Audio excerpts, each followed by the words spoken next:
Good day. Welcome to episode 5 of Moving Forward.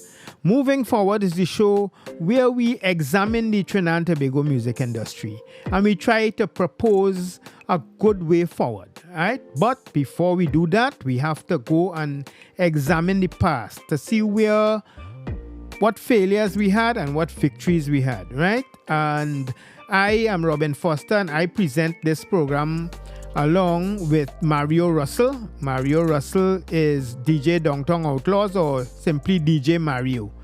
All right, and today we have a special guest. The special guest is Mr. Michael Zoom Salloum, which you may also know him as Soca Elvis. All right, he is a recording artist and performing artist and also a businessman. All right, so we are going to talk to him. And yeah, Mario, you know how it goes. You always open the bowling in this show. So go ahead. Okay, Michael. Good night, fellas. Good night. Could you give us a history, like when you started as a little fellow? How long you in the business? And we work our way up. You know, it's always good to know more about the artist and tell us about how you started. You know. Okay, well, I was born and I grew up in Woodbrook, Trinidad, on Cornelio Street to be exact, right opposite in the back of Woodbrook Secondary. So I grew up around the culture, with the pan sides in those days was like Invaders, Starlift, Phase 2. Woodbrook Moderniers, that's the kind of steel band size that I grew up around. And then they had like Wayne Barkley, Edmund Hart, Peter Minshall. So I grew up around the culture, but I didn't discover my musical talent until I was about 9 or 10 years old. My mother was a classical piano player, and my big brother was a guitar player, quattro player, and a piano player, Rice Anthony. Master Tone. Master Tone. So so I grew up hearing my mother play classical piano. You know, she comes from the style of like in the 1940s, the kind of swing and jazz era. And she played a mean piano, classical piano, this big kind of old time pianos that was given to her by my grandmother. And so when I was about 9 years old, we formed a family band. And we started playing at like charity events and all that. Well, when I say started playing, I wasn't really part of the band. Just hold a second. My partner, the drummer, Roger Salloum. Roger, that is the man, Roger Salloum. What Roger is to you? Roger is my cousin. Is your cousin? All Roger right. actually grew up in Alice Glen, Trinidad, and he moved to Canada when he was about I thought he was your brother too, yes? No, he's like our brother. It's four of us.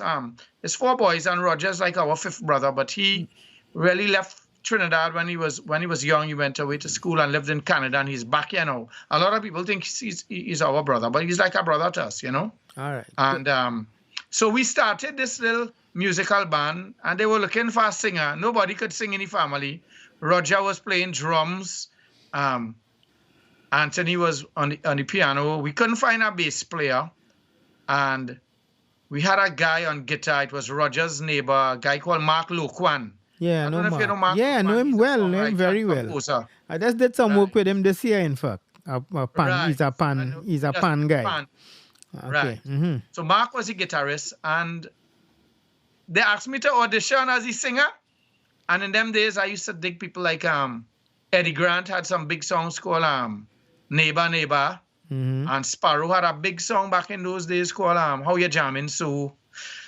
And they had a couple other pop songs from like the Doobie Brothers and thing called Listen to the Music. And Lord Nelson had a big song that year too. La La. Mm-hmm. La La La La La La. So that's the 4 songs I auditioned with.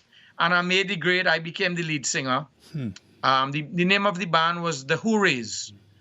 You know, and we played at like the Lions Club.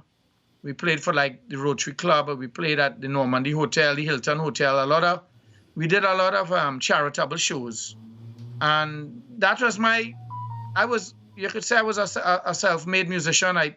I never had any training. I just had it naturally that I auditioned in this little family band and I was able to sing in the correct melody, the correct key, and the correct lyrics. Some people, it's either you have it or you don't have it. And I think I had it at that time, and I discovered the talent from there. Mm-hmm. But I quit. But I did quit and went off to school away, and didn't I rediscovered my talent when I finished my schooling, my American high school and college years away, and I came back home and met up with some new guys, some new talent. No longer family member. The family band break up by that time, and I met Joey Ningwai, who is now the leader of Image and Company, and we became really good friends. In my late teens, that was like 18, 19 years old when I came back from away. Roger was already living in Canada. Mark Loquan moved on. My brother Anthony my father passed away, and Anthony was running the business. So I hooked up with Joey Ningwai, and that's it. Yeah, I think that's when I first met you, when you was playing with Joey, and I think my brother-in-law used to play with all you, man. Lemo. Lemo, right. Lemo. Well, the amount of bands I used to be with, Mario and Robin. Yeah. If I start to name bands and musicians, I worked with a lot of musicians from Belmont. Wayne Lemessy, Dean James, right. Andy Disco. Schaaf, Right. Yeah. Disco. Mm-hmm. Disco. All those guys are away now and doing pretty well. And Andy passed away.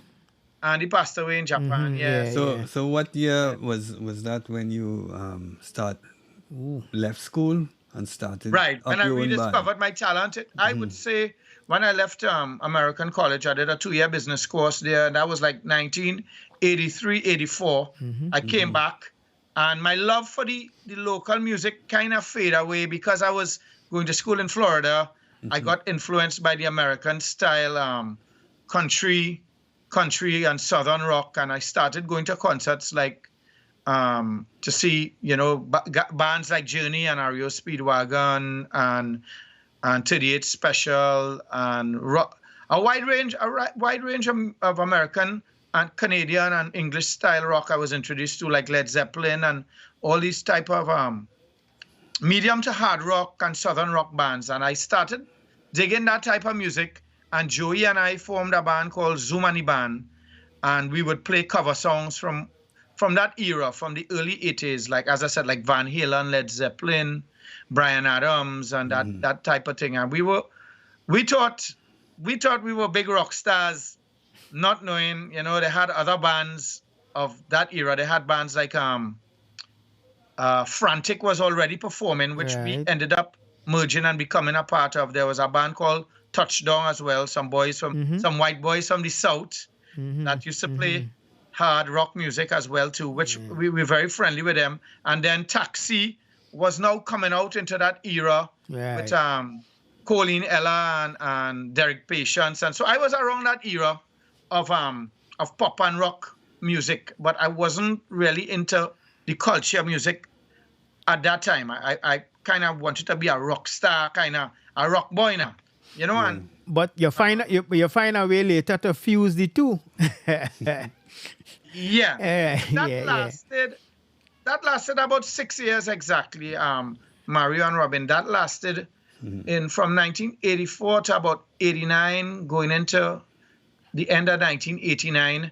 I had my own band, Zoomani Band, then I was with Frantic, and then I left Frantic and I formed a band with your brother-in-law called Zoomani Mercenaries with Stephen Ensinas, right, Disco James on the drums, Wayne Lemessy on the guitar, and a guy living in, I can't remember his name now, I think we used to call him Herbert Phelps on the guitar. And we didn't last very long. I mean, I was searching. I was jumping from band to band, but I think the most successful bands in that era that I was part of would have been Frantic and Zoomani Mercenaries. Okay. And I catch a Vaps in 1990, Andy Schaaf was introduced to me by your brother-in-law, by Wayne. And Andy Schaaf was from Norfolk Street in Belmont, and I had a meeting with him, and he said, Zoom, I've been watching you, you're singing all these rock songs and things, but you need to come up with an idea and jump into the culture. You know what I mean? Are you interested? And around that time, Lebanon, there was a little civil war going on in Lebanon. Right. And I came up with the idea of doing a song in tribute to my my father's homeland. I'm a born Trini, but my parents are Lebanese, you know. And I said, Andy, why don't write a song for me, a soca song, and let's do it as a tribute, a peace song for Lebanon, which is the homeland, you know, the birth of my father's land. And he wrote a song. My first effort was a song called Soca for Peace in 1989. Wayne Lemessy played the bass on it, and he did keyboards, and we recorded it down at Coral Studios with Errol Michaud. Eric Michaud. Eric. Right. What I said, Errol, yeah. Eric Michaud. Okay. Yeah. And we did a music video, and that was a big song.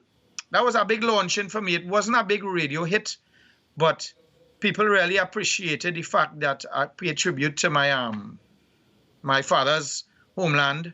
Yeah. That used to play a lot, man. Lebanon, this one is for you, Soca for Peace. Yeah, man. I remember the song. What was that, the rhythm? All you was go see Soca for Peace. Maria showing them days, I dropped plenty album for you there on Frederick Street. Yeah, you would remember that. It was we did a joint album with I did 2 songs. I can't remember the second song I did, but my brother Anthony did 2 songs as well. We did I was side B and he was side A, and it was called the name of the album was called like Same Vibe, Same Tribe. Anthony had a song that year called O Teresa, and July 2001 or something, and I had Lebanon and some other song. It was a 4-song album. Zoom on one side and Tone on the other side, and we had a fairly good year, you know. But financially, because of the lack of radio airplay and the type of song it was, the type of message it was, I didn't really get any paying jobs there. I only got charity work and jumping on the stage here and there with Second Image and Blue Ventures, doing a little thing in Country Club and Lion Civic Center. And it was not a money-making year for me. Thank God, you know, I was involved in another business, in a family business at that time. If I had to survive off of it, I would have starved, you know. Yeah. All right. So you all that's 1990, and then we'll go up further into that, you know. But you know, it's an interesting thing as you talk about the whole Lebanon thing, right? You know, like in Trinidad, we call all everybody Syrian, right? You know, that kind of thing, right? And and well, you come out and you think it was Lebanon and thing, and like people like Robert Elias, you know, had this whole Mighty Trini, and you know, the kind of thing, you know, you're really trying hard to be kind of accepted as Trini, you know. Can you ever had that problem? Boy, to be honest, Robin, I was so lucky in this industry. Out of the 30 years I've been in music, I spent a couple of years with Atlantic. I kind of glad how this thing going, because I talk about 1990, and then from 1990 into 1991. 1990 is when we had the attempted coup, and I spent a couple months with Second Image during that time, because Johnny Gonzalez really embraced the song. He loved the Soca for Peace song, although he knew it was not a mashup party kind of song. So he put me at the side of Russell Cadogan and Ghetto Flex and Trisha Lee Kelshaw. I was a part of that front line. And so even though I was singing the Lebanon song, we were singing cover songs. They had big songs with Tambu and by Duke. They had a big song as well too. They didn't have Jump on the Counter for us yet, but they had a song, I think, called Poison. Poison was one of the big songs around that time. So they were making some waves. I was a guest vocalist with them. And so I was very lucky that I was more into the fets, whereas Mighty Trini and Master Tone, Anthony Salloum, they were trying to make a name in the Calypso tent. And around in the Calypso tent and the Calypso Fiesta. And around that time too, Denise Plummer, that was around the time when Denise Plummer had the incident with the toilet paper.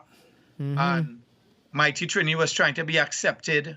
And Anthony and all, he get a little orange peel and banana peel and thing pelt at him. But I was very lucky. That never happened to me. I was lucky because I was more in the fete. Right. When you're in the fete and you go to perform at a fete and people drink the Carib and the Stag and the White Oak and they have a little alcohol in their head and the band come on at 10:30, 11 in the night and that bass guitar hit them, you don't really have that, you don't get a bad vibes from nobody. Once you performing and you're not standing up like a bubbly, once you go up in front there and you try and you get them your little wine and you hold the mic and you mix a little rock star talent with the soca. And so I was very lucky. I never got that toilet paper and that banana skin and thing pelt at me, you know what I mean? So that's to answer that. But I did have one negative thing in my whole career that happened to me, which was I eventually joined Atlantic. I spent about 2 years with them and we went to Japan and we toured a good part of the world, California, New York. We went to some of the Caribbean carnivals.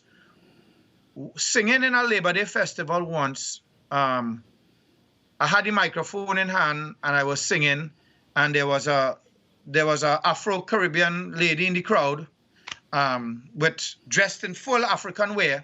And she was on the street, on the parade. She wasn't in the mass costume. She was at the side of the street. And while I was singing, I made eye contact with her. And she tell me, what the mother so-and-so, I read her lips. It's like, what the mother so-and-so you doing on top there? Come off from there. So almost like I didn't belong singing soca music. This white boy on that truck, you know, like when you take the microphone and singing, it's almost like she didn't realize I was a Trinidadian, you know. Maybe she thought I was an American boy trying to fit in the Caribbean culture. And it really hurt, yeah. I wouldn't lie to you, Robin and Mario. I put on the microphone. Beaver was our musical director at that time of the band. Tony, it was Tony Prescott, myself, and Nicole Graves. We were the front line. And I put the mic down and Beaver said, what happened, Zoom? I said, Beaver, I didn't get into the Elvis thing as yet. I was still performing under the name Zoom. And I said, Beaver, boy, a woman there tell me to get my ass off the truck, boy. Sorry, I didn't mean to, No, you could say, you could say anything. You could say, you could use any kind of profanity. We're not, all right, yeah. She say, you know, ready lips, get your so-and-so ass off the truck. And he said, no, Zoom, you will get that, boy. Pick up the mic. And it took about 5-10 minutes for me to catch myself. Wow. And it really hurt me on that trip. Yeah, boy. I kind of felt like I didn't belong. But that didn't last long. I picked up the pieces and I moved on. And you know, and that was only one time that I felt how Denise Plummer or Mighty Trini and them would have felt. Okay. Other than that, I've been good so far, you know. Denise Plummer was able to come from that and win the crown, you know, some years after, you know. Trinis have a way, once they believe you have belly, they just leave you alone. It's not a proof to them that you have belly, you know what I mean? If you only cover, then it's, you know, like in school long time, if they get you fatigue, if you take the fatigue, they get you more, right? So, you know, that's how the pecan culture is, you know. But, man. Yeah, but you wasn't wrong, man. I remember going all kind of place. You used to go Mayaro with we, you know. We used to move wrong and thing, you know. You had a kind of, you had a Trini kind of vibe, you know. Right, you took me, I remember that Mayaro trip. You took me to meet Lord Zandoli. Zandoli was my wife's uncle, Lemo uncle, right? Lemo uncle, right. Can you remind me what part of Mayaro? That is because I go Mayaro regularly now, you know. All right. When you're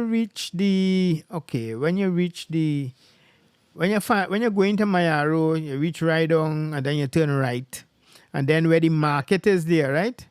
Instead of turning left by the market, you go straight and then the road kind of forks into, you go left and you keep left and go up the hill. And Zando was living on top of the hill there. There's a museum now. His brother Michael Anthony, the writer, is Zando's brother. Michael Anthony, Anthony, the writer. right? Yeah, who wrote Green Days by the River and thing? Michael Anthony, Wow. right? Sandoli is Sylvester Anthony, and Michael Anthony is his brother, right? Mario, you know that boy? No, I didn't know. Right, that. and No. and I didn't know that boy. and Wayne Lemmesy's mother was her maiden name was Annalise Lemessy. So so yeah, and because I met him, I begged him for years to come back and sing and thing till I finally got him in '94 or something, so to come back out and do a show with me called Rock I So in Mass Camp Pub. It on YouTube and all of them things, Yes. right? With them, right? Yes, that I was my So, concert. you had a series, yeah, I remember it. You had DVDs and thing yet? Yeah, back in them days, yeah. But I ain't think Yeah, it had no yeah. product right now with it, right? But it's on YouTube. You could go on YouTube Yeah. and see it. So yeah, man. So yeah, you was grounded, man. We didn't frighten for you. Yeah. So that was the Atlantic era, and then something happened between that time, boy Mario, where Cliff Harris, the mighty Cliff Harris, was a promoter and band leader at the time, where he always tried new stuff, and I started to get a sense that they didn't want me in the band anymore. I don't want to call it, was like a technical fire. Tony Prescott gave me a heads up, and he said, Zoom, you better check yourself. You're with the band about 2 years now. And I always felt like second place to Tony Prescott. He was the guy that had the hits. He had All Aboard, he had Follow Me. He had most of the hits. I was like the side B man. In most soca bands where you have more than one singer, you always find there's a lead man, the man that would always have that the hits would be written for that person. And then if there's a female vocalist, you would always find she would do the woman songs. She would do the woman song. I mean, you remember in the days like with Sunil Dempster, Right. and that's one of the big names I call it. She wasn't, was it Song Rev? She wasn't when she had a big song? No, she was in Blue Ventures. Blue Venture, right. Right.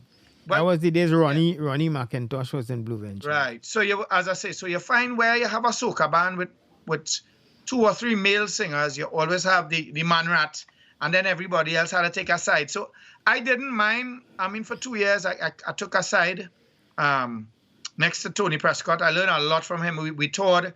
We spent a couple summers in Japan working at the Ocean Dome resort. It was a fantastic experience for me.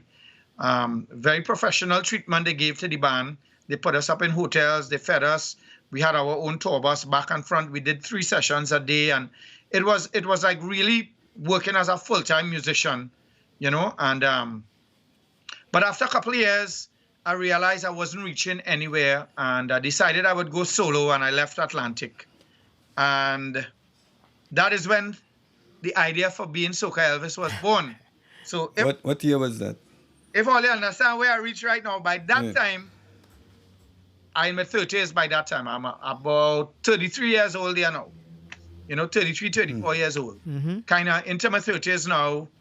Had spent a lot of time with about 10 different bands. I told you, like the 5 major ones would be like Atlantic, Second Image, Frantic, Zoom and the Rhythm Division. That was the one I had in the days with Andy and then Zoom. So about 5, you're looking at about 5 major bands. And then in between, I experimented with little fusion bands and that kind of thing. So by that time, I was fed up of being a band leader or being a singer, frontline singer in a band. And I took a year off, probably in 1997 or 98. And I went to Calypso Spectacular. And I saw this guy, Andy Stevenson, the Soca Michael Jackson. Right. Yeah. Okay. And that's how I got the vision. That give you the idea. Elvis. Right. Okay. That's when I got Cool. the idea. Yeah. It wasn't, as I was telling Alex asking earlier on in the interview, I was never an Elvis fan, you know. To me, I grew up in the 60s, and to me, Elvis was, by that time, Elvis was an old man. Only old people, like my big brother and my uncles and them, listen to Elvis. I grew up on Michael Jackson, Jimi Hendrix, Mick Jagger, you know, Led Zeppelin, Sly and the Family Stone, Janis Joplin. That was the music I grew up on. So Elvis was an old man. Right. But he was a phenomenon, eh? Like, you know. Yeah. All the Elvis impersonators and all them kinds of things. Yeah, no. Well, that's what I'm trying to say. So what if he really made his name and catered to the younger people in the 50s? That they call that the Slim Elvis. Right, When he had the Hong Dog and Don't Be Cruel and Heartbreak Hotel, and into the 60s when all the big stars like Mick Jagger and Led Zeppelin and Jimi Hendrix and Jim Morrison, when these guys started to become famous and started to get #1 hits, Elvis got into the movies. He tried something else because he couldn't compete against them, you know. And then he joined the army, and he was off for the grid. And then he made a comeback in the 70s, and that's when you had the more chubby. Right, that's the one that used to perform in Las Vegas. And that is the image. That is the image I portrayed, not the younger Elvis. I portrayed the more kind of Elvis, you know, because of Spectacular. Seeing Andy Stevenson in Spectacular that year, performing as Michael Jackson, was a blow mind. I got the idea, well, if they have a local Michael Jackson, they could have a local Elvis. And that's when I came up. I designed the whole thing to be a show, not to be a radio hit, to be a kind of a humorous entertainment, but proper singing. I mean, not a Rex West kind of thing, you know, the key and that kind of, you know what I mean? And Rex was a comedy act.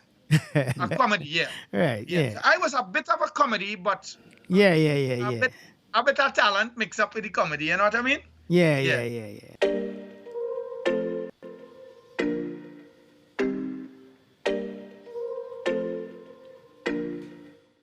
So, and with Soca Elvis, where did you perform? Places you went with performing Soca Elvis on the whole?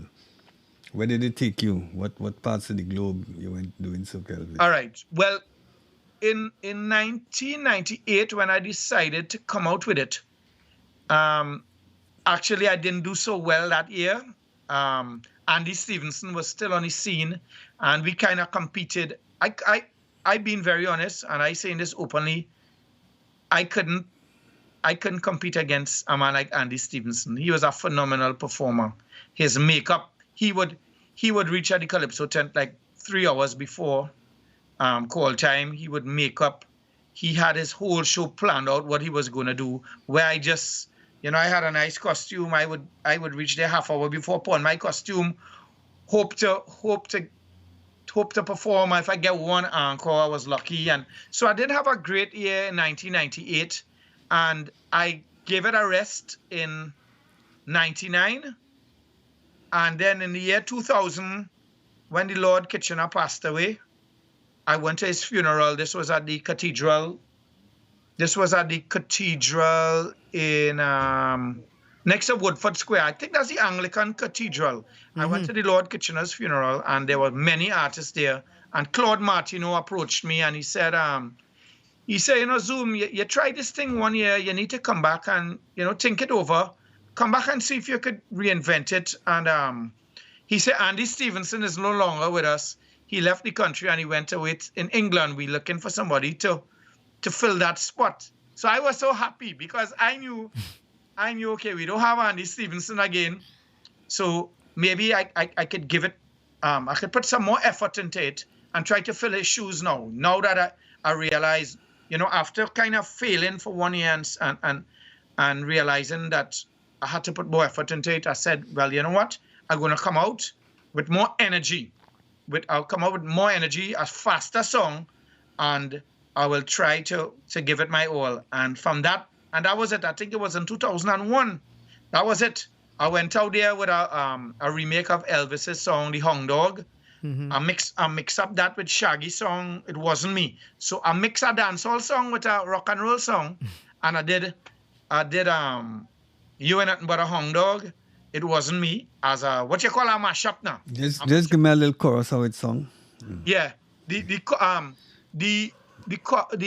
verse into the chorus like it wasn't me in the pajama party whining on a gal with the see-through mini. It wasn't me that you see last night whining and gaining in the moonlight. And then I went into the Elvis you ain't nothing but a hound dog whining all the time. Hey, you ain't nothing but a you ain't never caught a rabbit and you ain't no friend of mine. And then I'm going back to it wasn't me in the pajama party. That kind of, and the crowd went really crazy for it because Shaggy was real big at the time. And so to incorporate a hit song with an Elvis song, and then I would get up some Marshall and some Dennis Belfort kind of moves in between. I started getting encores, and I was like the new Michael Jackson on the scene. So Soca Elvis started rising, and that during that time I was walking back one night after performance. Spectacular was still on Henry Street. I was walking back to my car, and a guy said, "Hey, Elvis, you know who I am?" And I said, "Nah." He said, "Watch, my name is Casey. I'm originally from Sonic." He had a kind of freshwater Yankee accent. He said, "My name is Casey. I live in New York now. I'm a truck driver, but I do an act called the Soca James Brown." I said, "What?"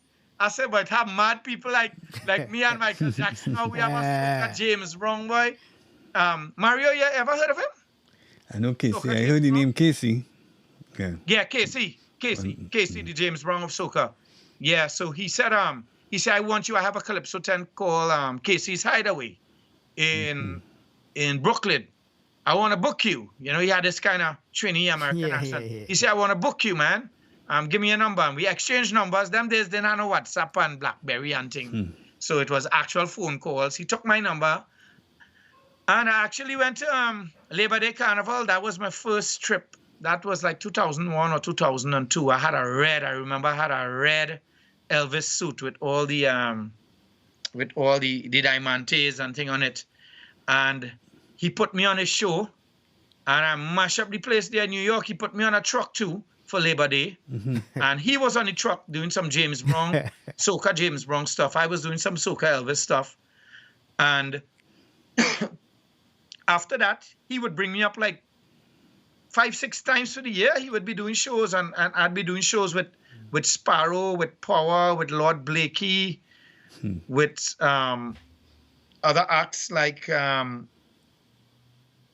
Singing Francine, Calypso Rose. So I would be doing these shows at the Casey Hideaway with these big legends in the business, you know? And then from there now, from being in Brooklyn 5-6 times on a yearly basis, I got a call from a guy called the Mighty Tiger from London. I don't know if you all know the Mighty, not the growling tiger, the mighty tiger. Not the growling tiger. The Mighty Tiger. He left Trinidad as a little boy, and he went to England, and he started a Calypso tent called the London Calypso Tent, hosted by the Association of British Calypsonians. Okay, all right. That's where you have like singers like Cleopatra, and these are Trini artists based out in London, in the UK. Yeah, in London. Right. And when I went, that was, by that time it was 2003 or 2004. Cyclop didn't join the actors yet. I went up on my own. And when I went up there, the BBC was all over me for interviews. I was on BBC television. I was on BBC radio. They even wanted me for a game show. But unfortunately, I couldn't stay. They had Elvis tribute acts from all over the world that was doing a kind of a Family Feud, a British version to Family Feud, where they had different versions of Elvis. They had a Russian Elvis, a Polish Elvis, an Irish Elvis, an English Elvis, all the unusual Elvis tribute acts from all over the world. And they heard about Soca Elvis, and they asked me to join the cast, and I had to come back home. My youngest son was starting primary school that year. One of my kids. No, not yeah. I think my second son, 2003. Yeah, he was starting St. Monica. Well, Andy, you will know my kids. Yeah, Jake St. was Monica. starting Well, St. Monica's that year. you know, I didn't want him. I didn't want to miss his first day in school, and I refused that. you know something. This is a sort of recurring thing, that Yeah. you always hear these stories of somebody big Disney asks for thing, and then somebody always find that no, I had to go back to New York to do some kind of thing, or some leader at the band say that he done get 4 tires for his car ready and he coming home, he ain't come for that, and this is a recurring thing. Why we just can't ever stay? But that would that I feel that would be big. You know. Yeah, that's what the producer of the show told me. She said, "Soca Elvis, you are missing out on a big. This is a huge game show in Europe. Well, especially in Britain, in England." She said this is the equivalent to like Jeopardy or Family Feud in America. She said millions of viewers are going to see you, and there's no act like you. She said all these other Elvis tribute guys, they sing Elvis songs. She said you are the most unusual Elvis act out because you are the only one of its kind representing the Caribbean, and boy, it was a real battle. She said I will pay for you because my ticket was booked. I think this was like to come back home September the 1st of that year, and this thing was like on September the 3rd. And she said we will call Caribbean Airlines, and and we do your ticket. We'll pay for a hotel for you for the two extra nights you're going to spend here with us. And wow. And I turn it down. Boy, you see, I don't know. It seems to me, right? Not just you, right? The whole story of people in the music business, it is almost as though it is just a something we just do by the way. We have a whole other life, and then we just take a little time out from that life and go and do a little music thing. But then we have to run back. It is all right. It doesn't seem like we full time. You understand what I'm saying? Yes, and that many of us and earlier in the conversation before we went live, you had asked me something about what you think the problem is about soca music and thing, and that when we reached to that, what you just said there, you hit the nail on the head. That is correct what you're saying there. As you say, that thing with the 4 tires, the man had to bring home. I hear that story with right. Yeah. No, that was a story with Gemini Brass. Right? Gemini Brass performed somewhere in Canada, and then some fella hear them in some fella from Motown Records, and the fella he booked like a venue, and he brought them in to perform. He tell them, look, again only a gig, and they come to this gig, and in the gig they realize it's only he and his family in the gig. Right? So he tell them, well, look, he booked that just as an audition to hear them, right? So he said, well, all right, I would like you all to come over to Detroit with me and meet with ting, right? And the owner of the band, at the time, he say, God, fellas, me ain't come here for that, He say, we done do all the shows we had to do already. I done buy my 4 tires for my van, so I going home. Yeah, it has stories. They have plenty stories like that. Another one, H2O Flow. H2O Flow has a story to tell like that too, where they were on the verge of making it, and they started to get Roland Rock gave me the story. Right? Rock, yeah, Rock and Rock. He's do camera. Yeah, and Rock thing, gave me the story where they were all kind of bunched up, living in an apartment together, and frustration started to set in. And like they were on the verge of making it, and 2 of them wanted to stay, and 2 of them wanted to come back home because, they had. I don't want to give the wrong. Yeah, I know, but it's like that. The girl vexed with them, and they are way too long. Right. The girl will break up with them if they stay any longer, and so it have plenty stories like that, Yeah, and Yeah. then they had the pan men, the pan guys who somebody from Disney see in Miami, and then he tell them all right, he want them to fly to Orlando, to come to Orlando tomorrow to do audition for Disney to do something. And then the leader of the band say, boy, oh God, I had to go back to New York. A girl coming to check me. Like that, things like that, Yeah. it's like, boy, so... All right. So, all right. Before we go there, right? That is how we going, and we examining this now. And we will try to get your opinion on how is the best way for us to go forward. But I think I want to hear the rest of the Soca Elvis story. When you came back during that time with the thing from England didn't happen, but then what happened again after that? Right. Okay. What happened? That was my first summer there. I spent another summer there, and that's when I decided to introduce Cyclop into my act. So we into 2004, 2005 kind of thing. Cyclop became part of my act. I can't tell you exactly how I decided to approach Cyclop. I think maybe Spectacular did a clash with Errol Fabian had a tent back then. Yeah. Remember the name? Oh gosh! And Mario, remember that?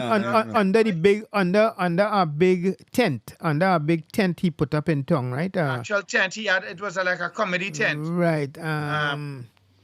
Oh gosh, boy, Oh, again old. Not that, yeah. We'll remember. Yeah. I remember the tent. I remember the tent. Yeah. Right. We did a clash with them, and I saw Cyclop. And at that time, a lot of people used to think he was Bunji Garlin's brother. Right. But he came out with Bunji. He was Bunji's friend. He came out with Bunji in a raga. He grew up with Bunji. Came out with Bunji for a year. Yeah. Right. The first year that Bunji hit with that, that was done by my studio at the time, by Engine Room. It was a bam bam ba da da da dum. Send that rhythm crazy. It was supposed. It was supposed to be the girl who died, Aaliyah, had a song bam bam da da da da dum, and Daryl Braxton, God rest his soul. Daryl did like a soca version of that, and it was supposed to be sung by Silhouettes. Silhouettes were Nadia Batson, Lauren, who sings with Alicia Jagasa in Los Alumnos de San Juan, and her sister. Three of them were the Silhouettes. They used to sing all the backups in our studio, and he had and that song was for them to do, and they fell out with Daryl, and they decided they're not doing it. And then Bunji, I think it was Bunji had already worked in the studio with Ital D sometime before. Yes. Right? But this time he came back. Who brought him was Victor Donawa. Victor Donawa brought him in the studio and say, well, yeah, this guy really good and blah, blah, blah. And then we just told him, well, look, we had this thing here if you could come up with something for it. And that was the song that make him. Wow, yeah. But all them is Arima boys, yeah. But Bunji, right, I think was well, he and Victor was some Arima, right. And Cyclop. Right, and Cyclop used to go to school with him and all kind of thing, yeah. Cyclop name is Nicholas. Right. Nicholas Alan Emmanuel. Right. So they used to call him, boy.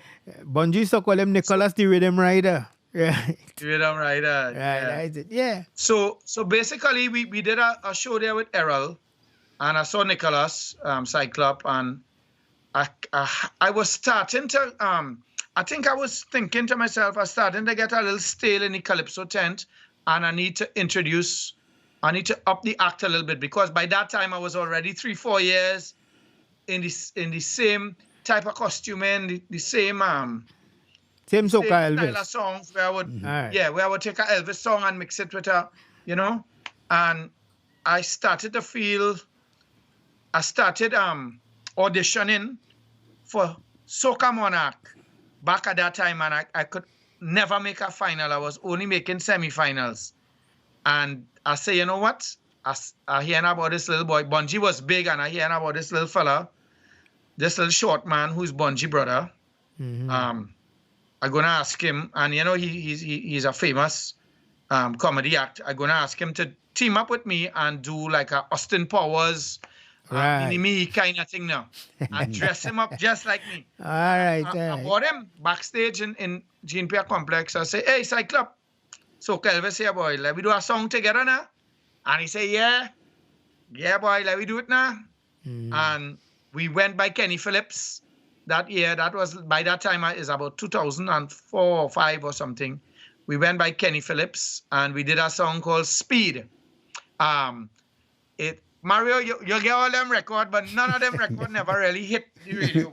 I drop every time I do CDs, I used to drop it by Mario for see if you could sell, sell a little 10 for me. I end up saying, but give away the rest. Daddy Scratch always, I wouldn't lie to you, Daddy Scratch always embrace me and give me real positive vibes. And I know this song ain't playing on radio here, but still, Mario and Daddy Scratch always embrace me and say, man, leave it here, man. We'll give the DJ something for you, you know? So we did a song called Speed. Speed is taken from the melody of Stand By Me. Although Stand By Me was Benny King, it wasn't an Elvis song, it was from that era. So the song sort of went like, oh, when the lights go low, baby, and we whine in slow. Take out your rag, take out your flag, and wave with me, wave with me. Now is it time to take a wave? Misbehave. And then the song builds up. We were speed when we whining, speed when we whining. Give me speed when we waving, speed when we waving, speed when we jumping, speed when we joking. So we had an act where both of us would do a kind of a dance together. When we reach the joking part, we were speed when we joking. Both of us, we would dress up in these racing suits, like, which is a kind of a like in Indy 500 kind of racing suits. And me and Cyclop mash up. So Soca Elvis was reborn as a Bungie brother and Elvis mashing up the place. The song ain't playing on the radio, but the kids loved us. When we would perform at spectacular children's shows, the children went crazy. So I became like the new Andy Stevenson act. That's it really started to grow and grow. And then Cyclop joined the thing, and we were signing autographs. We make 2 Soca Monarchs in a row. 2004, 2005. Then he went to London with me. Then he started to go New York with me to Casey shows. We started to go Antigua Carnival, Miami Carnival, and then we started really traveling. But what happens? How far they reach though? How far you all reach with it? I mean, beside the places with the Trini style carnivals and thing, and where the West Indian diaspora is, so they went beyond that? Just same old the BBC News and English television and being interviewed, and we didn't reach any further than that really. We didn't get to go places like Germany to the big music festivals and that kind of thing. I was in London, New York, and Miami Carnival, and same old diaspora. Because I know you all did it sounded to me, because I saw Nicholas, Cyclop. I saw him. I didn't see him for some years, and then I see him, and then he tell me, boy, I was touring everywhere with Soca Elvis, and he tell me, I now finishing build my house and thing. I said, well, all I had to do real gigs, boy, for he to build house off of that. we make some nice pongs. We Right, took care of us and fed us and put us up in apartments and thing in London, and so he was able to save his money and come back, and but I wouldn't say I could have built a whole house with it. Maybe he must be had other money from somewhere. And I found it, you know what I mean? Yeah. Man. Well, so how long that Soca Elvis thing last, boy? We did pretty well that was it, 2004, 2005, and then in 2006, Spectacular closed the doors. So to the basic calypso tent, and that was it. We were out of work in 2006, and I took a rest, and I took a break from music that year. And in 2007, I met a music producer called Big Rich, the Pungalunks. All right, the Pungalunks factory. Chutney. Right, yeah. Pungalunks factory. I just met him. I don't know how. Oh, Choco told me about Big Rich. All right. Choco was the one actually, and a guy called Tracy Donald. You know Tracy Donald? Tracy D. Tracy D. Yeah, I think so. Tracy D has a nice voice. He had a hit a couple of years ago called The Way You Dance, The Way You Dance, The Way You Dance. You know him, Mario? Tracy? Well, I know he had a song called Drunkard of something. But you had singing. That's me and that is you and him singing that song. Drunkard of the county. Yeah. That's me and Tracy. That's me and Tracy and Hitman. Yeah. And we did a remake of Kenny Rogers. Yeah, that's me and Tracy. Yeah. So Tracy and Choco. Choco was the guy that sang "Roll Back" on it. One of my big hits from back in Rhythm Division days. So we stayed friends. And Choco say, "Hey, you need to jump into the Chutney Soca thing, man." And Ricky Jai and Chris Garcia used to encourage me to, and I never took it on until Choco took me by Big Rich. And my first big hit in the chutney industry was a song called Rum Do Bother Me. Yeah. That song, well, my career, my Soca Elvis. That was in 2010. That was around 2010. Around 2010. You know the thing. We had the drunkard of the party song in 2009, but when I had Rum Do Bother Me, Ravi B did the background vocals and the musical arrangement on the song. Big Rich was the producer. And that song, right now, that song viral on TikTok. If you go and look up that song on TikTok, they have hundreds of videos where people use it. I don't get anything from it. Somebody uploaded it as a TikTok song. And I feel good. It kind of keeps the song going. It was in that era, of the chutney soca. That was by far my biggest song in the chutney industry. I had other songs too, but that's the one that crossed over to the feds and thing. Up to now they play it. Yeah, Guyana. I see it on YouTube. You have about 600 and something thousand views. I mean, not in the millions, like some of the more recent songs. I mean, YouTube wasn't that big. Yeah. 10 years ago, when 600,000 views is a good bit from that time. Now when these chutney soca guys come out, they have these Guyanese artists. This year came out with some songs, and within a couple of months they have 1.5 million views and thing. That times changing. People going for the YouTube and thing a lot more now on the Spotify and the Apple iTunes and all that. But back then in 2010, people were still into the CDs and radio airplay was the popular thing. All right, but tell me, I know you made a lot of money off of gigs, but did you sell any CDs as well? No. Any attempt I had at selling CDs, because Mario would know I always used to drop at least 50 or 100 CDs. I used to go by this guy. I don't know if Mario ever produced any, actually made copies for me. I think maybe once, but I used to go by Zach Iso. Zach Iso, down in Woodbrook. I used to distribute for you. Zach Iso is Mailing's son, right? Mailing's son. Yeah, I know him. I used to go by him. He had a nice machine where he would make nice copies, cover photos and thing of you, and I used to drop them off my Mario. And I used to honestly, distribute. boy, I used to get so frustrated with all the airplay. I would just. Mario would say, "Boy, come back, boy, I'll sell a 10 for you at 20." And the balance of them I would put in the car trunk or give it away. And so I never really sold any CDs. And I think a big part, my music career, I work on a lot of apps. And I regret now that I didn't.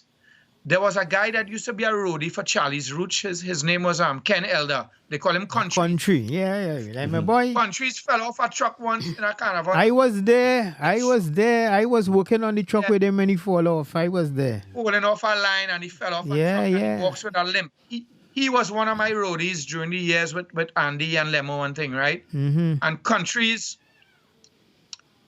used to say Zoom. He used to say Mike. all these different studios you're running about and trying this and trying that. He say, your problem is anybody write a song for you, you're taking it and you're going by this studio, you're going by that studio. He said they have Pelham. Pelham was a hit maker at the time. They had Leston Paul. He said, what you need to do if you want to get airplay, you had to do like what Tambu and Rudder and all these guys were doing at the time. You need, and even Mighty Trini.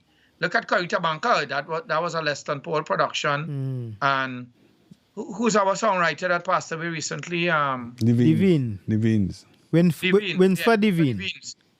Yeah, Winsford Joker Devines. He said you need to go by an established songwriter, and you need to go by a Pelham or by a Leston Paul and try it. He said try it, and you will see the difference in the production that you're getting and the airplay. And he started to frustrate me. Country started to frustrate me. And he kept pushing that, and I felt I wanted to be different. I was going by Chasu at the time.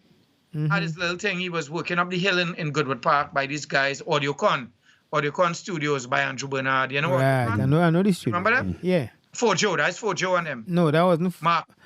Audiocon wasn't Fojo. Fojo was the one lower down. This one is the one you go straight up the hill and swing back round. Up the hill, yeah. Right. Fojo was at the front one. Yeah. Right. I'm trying to remember Fojo, but Audiocon was one. Right. This was Robert Johnson and them guys. Robert Johnson. Right. That's Audiocon. And he worked at Fojo as well too. Which he kind of Chasu studio right now in Belmont, I think, was originally Fojo studio. Star Song. That is directly opposite where I am here now. Right. My house, directly opposite my house. You in Belmont right now? Yeah. That's where we talking to you from. Directly opposite that where Chasu studio is.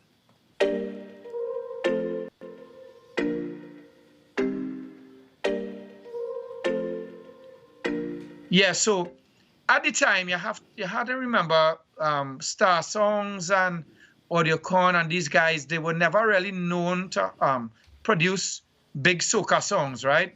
As I said, at the time it was Leston Paul, Pelham, your studio at the time in in Maraval. In Bossier, yeah. What do you call that? Engine Room. In Maraval, next to Pillais? Yeah, next to Pillais, yeah. Yeah. Engine Room Your was the name of my studio, yeah. Huh? Engine Room. My studio was Engine Room, yeah. Engine Room. Oh, God, how I could forget Engine Room, Yeah. So that was the place. Coral Studios was kind of phasing out by then because people were more going into the drum machines and less live. Tell me if I'm on the right track, Robin. That's correct what I'm saying? Yeah, and then they had a fire. They had a fire by Cage. Coral. They had a little fire, and then they opened back after. But it depended on what kind of camp you was in, right? Where you would have recorded stuff. Like if you're with the kind of Chasu, Fojo, myself thing, is that kind of thing, and then you would have had the Leston by So, and then if you're in South by Kenny, and the next guy like Kenny, and the next guy, the Rastaman in South. Aibo. Aibo. I never recorded with Aibo. I did go and talk to Aibo once, and so my problem, I think, guys, is that I never stayed focused on trying to capture like my own song now. Because if you check Soca for Peace was a big song with live brass and live percussion. That was in Coral. And then the following year I did a song called Who Want to Go Can Go. I went with Sean Bartholomew. So it went I from remember a that full song. That's Who Want to Go could go. Who Want to stay could stay. They can stay in Trinidad, I know. We didn't talk about that song. That was the next big. Yeah, that was a big song. Kind of big, yeah. That was a big song for me as well, but it was a non-money making song. It wasn't a fet song. It was a patriotic song. And but you ain't get no gigs with it. I ain't think no set a song. How the music business used to run in them days, boy. You used to try to get airplay from certain radio stations, and then when you get it, you get a hit, and you would get some work. You would get some work in the fets. And then if the song big enough, the promoters from outside would have been here for carnival, and they would have booked you. right? But and then the only thing you would really make from certain people, some of the same promoters or whoever might have had compilations, and they might have take everybody's song. You might have get a $6,000 Fee, for the thing, but compilation. yeah, but the sales of the records, the CD and thing never really do nothing that big. You understand? So so let me find out now. A lot of things like in this show, right? A lot of people did things to actually try to make it outside, try to get a bigger market outside for the music, right? Was that ever your focus, or you just kind of went with the West Indian thing, the same kind of within the West Indian diaspora, the little hustle, or you ever try to like carry it beyond? I'm so glad you asked that, and I actually forgot about that. But as you mentioned it, there was a period in time where I did some demo songs with Stephen Ensinas and your brother-in-law Wayne. Mm-hmm. We created a little project called Let's Be Frank. We sort of, the music from it was a sort of a dance. Like in those days, it had the bands like Tears for Fears and Simply Red. Mm-hmm. And Duran Duran and Flock of Seagulls. That was the 80s kind of I don't want to call it punk rock. I think they call it new wave. It was like a new wave music that Stephen Ensinas, Disco, and Wayne, they really embraced that type of music. I don't know if you know, but your brother-in-law don't like soca music too much, yeah? Well, he wouldn't tell you that. More like the crossover. Yeah, well, yeah, he producing music now. He living in where, the Bay Area, San Francisco. He living in San Diego, not San Diego, not San Jose, which is like more up nearer to San Francisco. And but he, but he's a man into raw food and all kind of thing now, and and so these guys believed a lot in me, and they said. Back then, in them days, I wasn't the Elvis as yet. That was still the 90s. And so this is a little part here telling you about that I didn't mention before, but as you asked this. So they believed that I had the voice to make it in a new wave type of fashion, like as I said, the kind of Flock of Seagulls or Duran Duran kind of voice. And we did a 4-song demo, and we named the album Let's Be Frank. And they were shopping it around. I don't know to who, but I actually shopped it around to Hollywood. In those days, it was cassettes, We didn't even have DVDs back then. And it was too expensive to press a record of a demo. So I did some cassettes and some artwork, some cover photos and things of the band. And we called the album Let's Be Frank. And I shopped it around to Hollywood Records in Hollywood, California, and a couple other record companies in Florida, and it was rejected by everybody. I think I shopped it around to Disney Records too. And I got actual letters. In those days, it wasn't email. I got letters saying, thank you for submitting your talent to us, but we're sorry at this time we're not looking for music, whatever. The normal blankness. Well, I was a music publisher, so I get $1 million of that. Yeah. So, and that was it.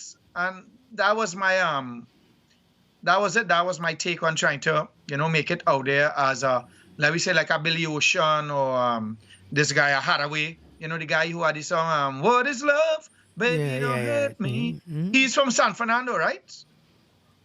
Or he's a Sando boy living out in Europe. Yeah, there are a couple of them. Soca What the Whole World Need. A couple of them songs was kind of big in Europe. You had Mad Stuntman too. I like to move it. Yeah. That was big too. So a couple of these guys really made it, and their song, I mean, some of them might be one-hit wonders, but they make some millions off it, That same I like to move it. Yeah. That was in movies and all kind of thing. Yeah. So in movies and Mm-hmm. And so I tried to see if I could have been in that category, but I feel we have to base ourselves up there and live that life. We have, move across there from young, be like a Billy Ocean and keep knocking. Orange Sky has that same problem too. My boys Orange Sky. They keep shopping the music from here, but and it's the same problem. When they go there, it's always that kind of thing. Oh, go boy. My wife say I had to come back home. I have a business to run. It's the same thing. Nigel and Nicholas Rojas, they are really good friends of mine. And they went on a 52-state American tour. They toured the whole of America with a very popular Swedish guitarist, Yngwie Malmsteen. They were the opening act for Yngwie Malmsteen. Yeah, I used to do work for them too. I record. For Nigel? Yeah. Nigel is my real partner. I'm a boy, Yeah. Not one of the best songwriters ever come out of Trinidad. Great songwriter. Was with them too. Yeah. Nigel is a boss. And it's the same problem. They don't want to live out there because they have commitments here. And time passing them by. That seemed to be the problem, Wow. Yeah. But but I mean, living and making a livelihood is a very real thing, eh? You know what I mean? Yeah. And and probably we're not hungry enough. So let me ask you, Michael, is the Soca Elvis, how doing the two, Soca Elvis and Chutney, how did that work out for you? Well, Mario, I'm glad. I mean, I don't have the Soca Elvis image any. All right, go ahead. Yeah, well, no fright. Now I'll get you back. Yeah. I go to. Right. Saying, yeah. I don't look like I have the Soca Elvis image anymore. Right. But when I joined the Chutney fraternity in 2007, I was accepted right away, because if you really check Elvis Presley's image and his the way he dresses in the fancy in the glitter suits, costumes and all that, and you compare it to what they do in Bollywood, it's very similar. Where they wear the capes and the rhinestones and all that. When you watch the Bollywood movies with Shah Rukh Khan and them, and they have all the fancy jackets and thing. So what happened with me was, I was almost like accepted immediately, because the first time I hit the stage in a Chutney Soca Monarch, I had on a gold Elvis costume, and the experience I had from the soca world, which was the spectacular and with Cyclop and being in Soca Monarch a couple times. By the time I took that experience across there to the Chutney Soca stage, I was immediately embraced. I made the finals of the Chutney Soca Monarch, and I was touring right away. I started to go Guyana, New York. I didn't have a radio hit in 2007, but they were playing my songs on the East Indian.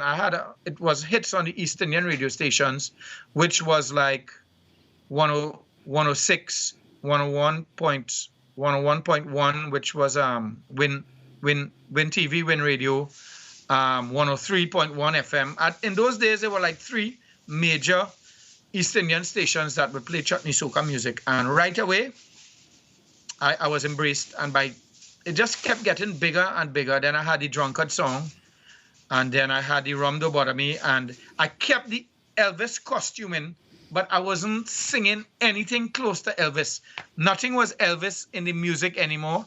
The only thing that remained Elvis was my image and my costuming, and they embraced it, because it now became like a Bollywood kind of thing, because I was using melodies from old traditional Indian Bollywood film songs. So it kept growing and growing and growing. And then, and then with age, I mean, the younger guys started coming up, like K.I. You have K.I. and Ravi B. Well, Ricky Jai, I would say, like Ricky Jai and myself, we are the same kind of age bracket. But I mean, the young guys started coming up there, and not even Ricky Jai in recent times could have won a Chutney Soca Monarch by then. So if you really check it, to get back in that game, you had to have a big hit. So I'm still in it, but I have a whole different image. Soca, fortunately and unfortunately, Soca Elvis name has stuck with me, on the East Indian side of the fence, which is the Chutney Soca. I try to go back as Zoom, but if I go back as Zoom, people don't know who I am. I don't think people in the Chutney Soca industry care if I have a bald head and a beard anymore. I'm stuck. Soca Elvis now could put on a wig and grow back his sideburns, or I could come out with a bald head and a beard.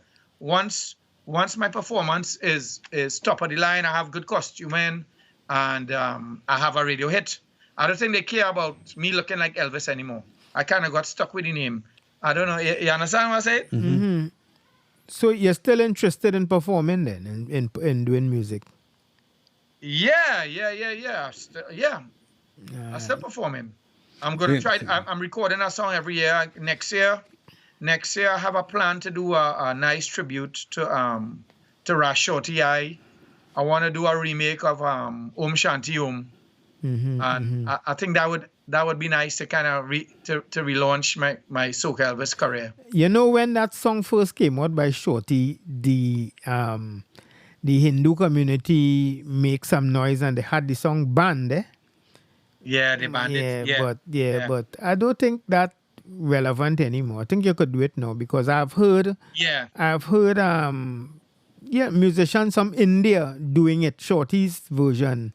And they accept it. Yeah. So it should be. But in them days, they say that was our religious thing, and you cannot be doing that in fete and But I think it's cool now. Yeah, man. So go ahead and do it, man. Have you ever sung any of the Mighty Trini songs, by the way?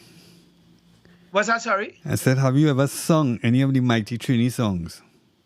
I did it once. Leston Paul was managing a casino in Grand Bazaar, Island Club Casino, and he had an independent show, and he hired myself and KV Charles and one or two other performers. I don't remember who it was, and he asked me to actually do a tribute to Mighty Trini, and I did Carita Banca and Sailing. Yes, and that was my one and only time, and I actually did a good job of it. Right. And I keep telling Big Rich, one of my producers, that we should approach the Mighty Trini to do a remake of his song Carita Banca, and I would like to be part of it. Yeah, I think that could work. That should do well, eh? Yeah. Yeah. If you do it in real chutney. Thanks for giving me the encouragement. That's something I've been thinking about too. Yeah. Mm-hmm. All right. Well, you see, let me see. We running now for like an hour and 12 minutes or so. And it still have curfew and Mr. Mario have to make it back up the day before. So, Mario, you go ahead and ask him. Before we... Well, recently you've been sending out some information as regards to the situation artists face now with not being able to get work, travel abroad. So could you explain some of that for us? All right. Well, recently, before the first lockdown we had in March 2020, I was doing fairly well as an artist. I was working a lot at some of the casinos, and then Movie Town. I was getting a lot of jobs at Movie Town in Fiesta Plaza, Movie Town, San Fernando, also Movie Town in Chaguanas, and then there was a Hard Rock Cafe. So, I was working fairly regularly. I was doing, as I said, even though I mightn't have a big radio hit in recent times, I was doing a lot of cover songs, and I was doing fairly well. I even had a management position at one of the casinos where I was hiring entertainers on a weekly basis, and I was being paid a fee for that. So with the closure of all those industries, the bars, the clubs, the movie theaters, the restaurants, my income has been hit very hard. And as the months go by, and it's turning into almost a year and a half now, I kind of realize no entertainers are coming out and speaking out about, about them finding the authorities taking too long to put something in place for us. It's always about the fast food outlets, the hardwares, the retail, the shopping malls. So, but when it comes to the entertainment sector, which is bars, casinos, restaurants, movie theaters, I think we're being treated. We the last we're the last on the scale of things to happen, you know. Well, And what else is so what else is new? No. Yeah. They've been saying the borders open, we could travel abroad. So I ended up doing a one-man protest on Saturday. Well, I was joined by a good friend of mine, Bobby Mohan, and his son, Nikolai Mohan, from the W86, the Workshop 868 band from in Diamond Village. Real nice guys. I was joined by them. They came, one of them played guitar, one of them did a Facebook Live. And I expressed to the media that it's not that easy to jump on a plane and go outside. To go out and perform at Miami Carnival, you had to have a work permit. And that's like $3,500 US. The embassy closed. So to get that, you had to pass through a lawyer. That must be next $500 US. So it doesn't make any sense trying to get work out there. So I think the government needs to, they have a lot of ideas that could be done to create work in the entertainment industry. There's something called a drive-in concert, which is like a K-Donna cinema, K-Donna drive-in cinema. So instead of going and see a movie, you drive into a parking lot safely, everybody distance in the cars, they stay in the cars and they watch the entertainers perform, and people serve them the drinks in the car, and they have proper toilet facilities with proper cleaners and security to make sure the place is not crowded up and people not gathering in big groups and spreading any kind of virus or anything. And that is one of the ideas. It kind of sounds crazy, but that is an idea that they actually do in Europe and in the States. Yeah, but before they had fully opened back. Yeah, but there's a private sector issue though. There's private sector had to throw that. Where I mean the government should facilitate it, allow it to happen. That's what you're saying, right? Government is, because they tried to do it with a drive-in cinema. I think South Park or somebody tried to do it, and they stopped them right away. The authorities stopped them. So if they will stop a cinema type one, they will stop a live entertainment one. Well, they would say that they had this thing for some grant for people in the entertainment industry and that kind of thing. But I think it was just a $5,000. That was $5,000. Yeah. Entertainers making that in a weekend, and the more struggling ones will take a month to make that, which is like a salary for a month. And then if you multiply that by 18 months, that is over $100 and something thousand in lost income for a man singing in a little casino and a bar 2-3 times for the month. You know? Yeah. I mean, I haven't worked in months. I mean, it gave me a little chance to do things like this, right?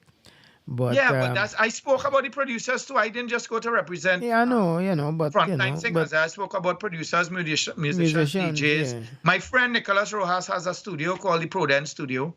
He running Proden now. Proden, yeah, he bought over Proden from Pierre Delmas. Is Proden still in St. James? No, they moved to Gaston Johnson Street in Mokorapo, next to Fatima. And they haven't been getting any work. When Pizza Hut and KFC and Royal Castle not doing any jingles, the studios, the guys like yourself, not getting any work to do. I mean, you could approach Ministry of Health and try to get a jingle done for them to promote wearing of the mask or be vaccinated. I know they have options like that for you guys, but I know it's hard. Nobody advertising right now. The music. So what do you think is the next step? I honestly feel that you need to get a couple of artists behind you. Right. And get them on board to really get the government to recognize this thing, And I really feel that more artists should have jump on board and support you, because I could understand the plight to everybody. You know what I mean? You're talking about thousands of people unemployed for 18 months. And that's really hard. You know what I mean? Well, I plan to do it at Napa next, and I feel with the response that I got, the social media response, and everybody that I have on my group, the artists were kind of hesitant at first, and because of the response I got, they saw I was on TTT, I was on TV6, I was in the Express newspaper, and all of a sudden everybody wanted to jump on board. Because the one-man protest get all the attention. So I said, you know what? I will embrace them, because I I did invite them. I invited about over 100 and something artists and DJs and everybody. Hey, boy, Robin, like, wait, you know what, man? Tell me, a big artist call and say, Elvis, boy, I really want to come, boy, but I have some workmen coming to fix to do a little what do you call it? Not construction, repairs. I have a little home repairs to do, boy. Can't make it, boy, but I'll come for the next one. Our next man call and say, oh, go, boy, it's a football on TV, boy. I can't make that. Yeah. You know? So I ended up getting two really nice guys to show up. These guys, Bobby Mohan and Nikolai Mohan, they're music producers. They are full-time musicians. They showed up and they spoke really well. One of them backed me up with the guitar, and so I feel, Mario, by the next one, even if I get 3-4 more people to join me, I think it will be a big improvement to the first one, So I will do that. I will continue to do it. It looked like the industry soon. It looked like the industry needs some leaders. I mean, everybody's so quiet. I mean, it's shocking to see how everybody's so quiet and not getting up. Look, my partner Robin taking it like, so what? That is not new. But people need to get. The government is only listening to people when they make some noise. You know what I mean? Otherwise, nobody ain't gonna listen to you. You see, and another thing too, a shitty thing with Trinidad too is whenever, don't care how noble your protest is, once it always seemed to be political, like you're against the government or and people just kind of break some that because they say, boy. That's why in my article with Michael Mondesini Express I said, this is not political, this is analytical. Right. This is not a protest, this is a plea. I made sure, and I used the word authorities. I didn't use the word government. I didn't call Rowley name. I didn't call Faris name. I didn't call UNC or PNM, and I made sure, and I'm keeping it that way. So because I know I kind of people like that, I mean, when it have people I know who just call a spade. So when this one in power and they say something, I see they brand them to be the other party, and then when the other party come in power and they say something, they brand them, for the opposition, So So what is the plans for the future?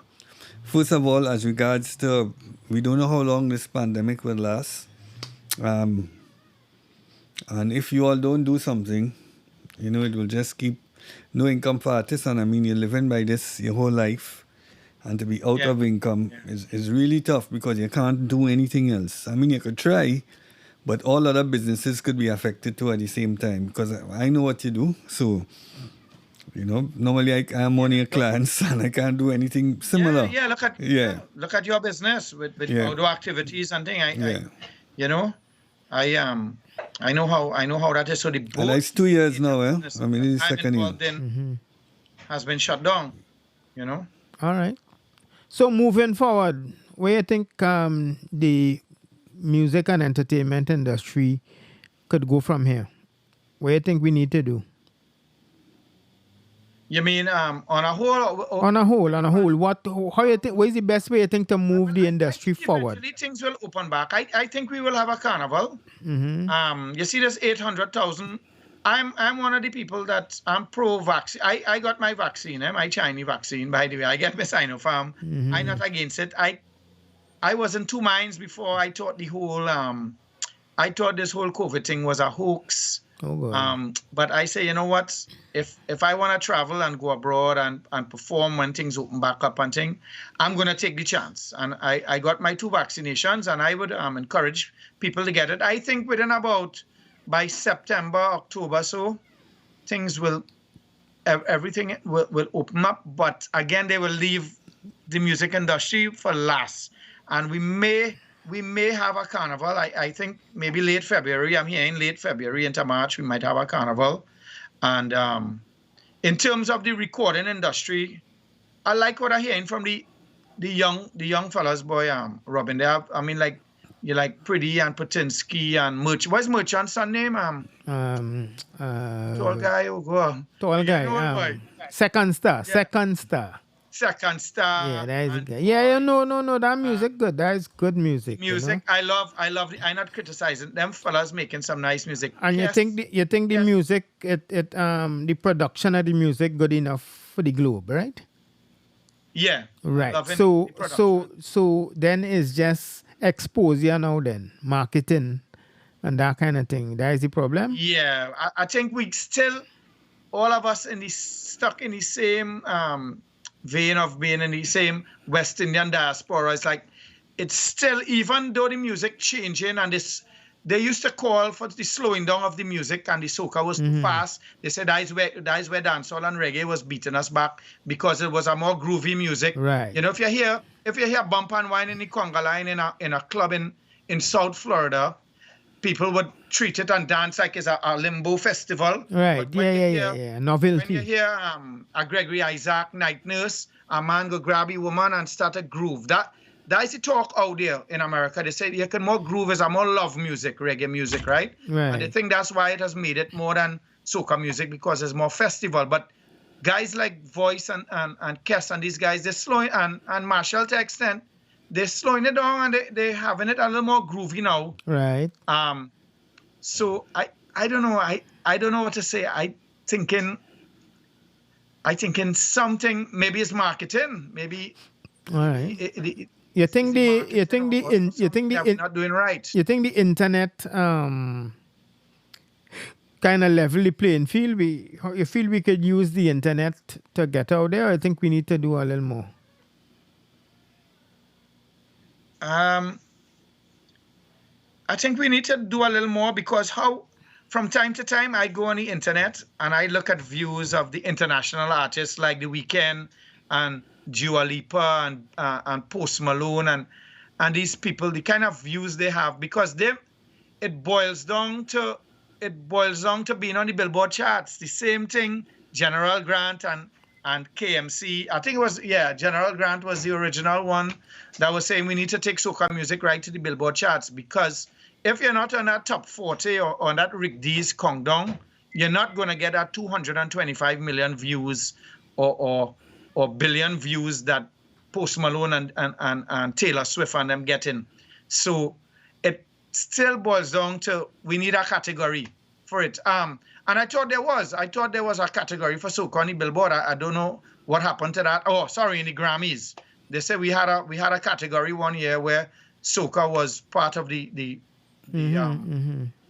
Grammy Awards, and I never hear nothing about it again.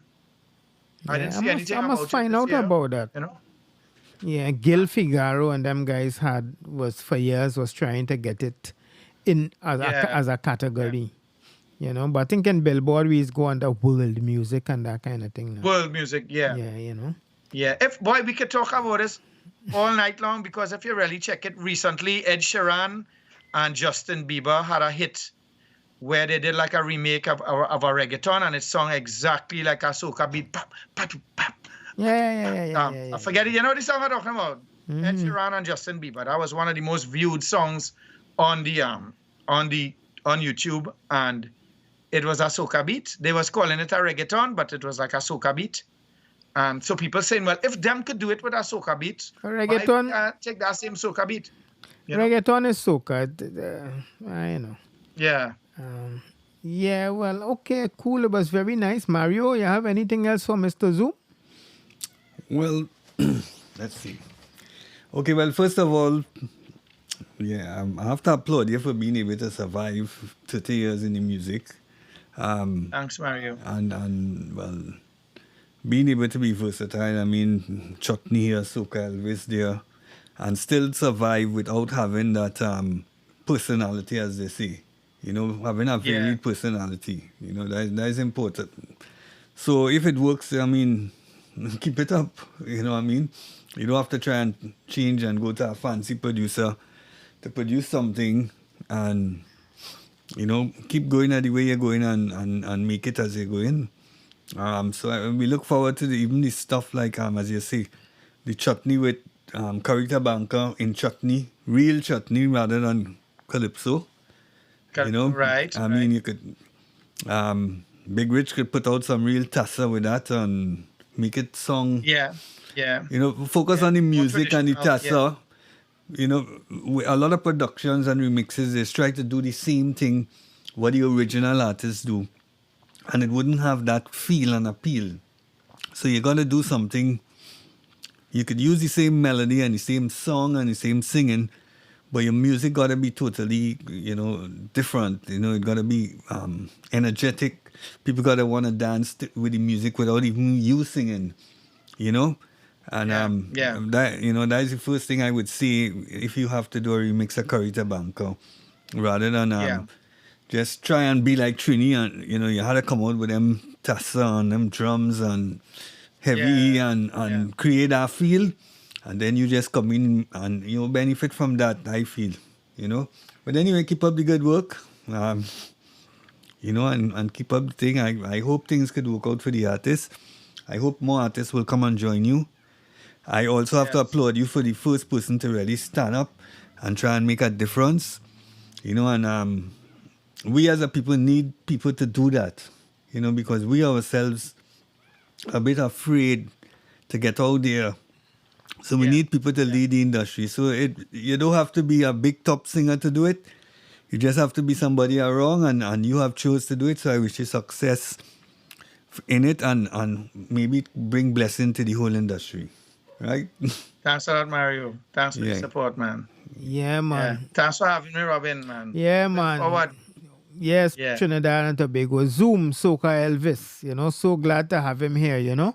And, you know, this was a good episode. So look forward for next week when we come in with another episode of Moving Forward.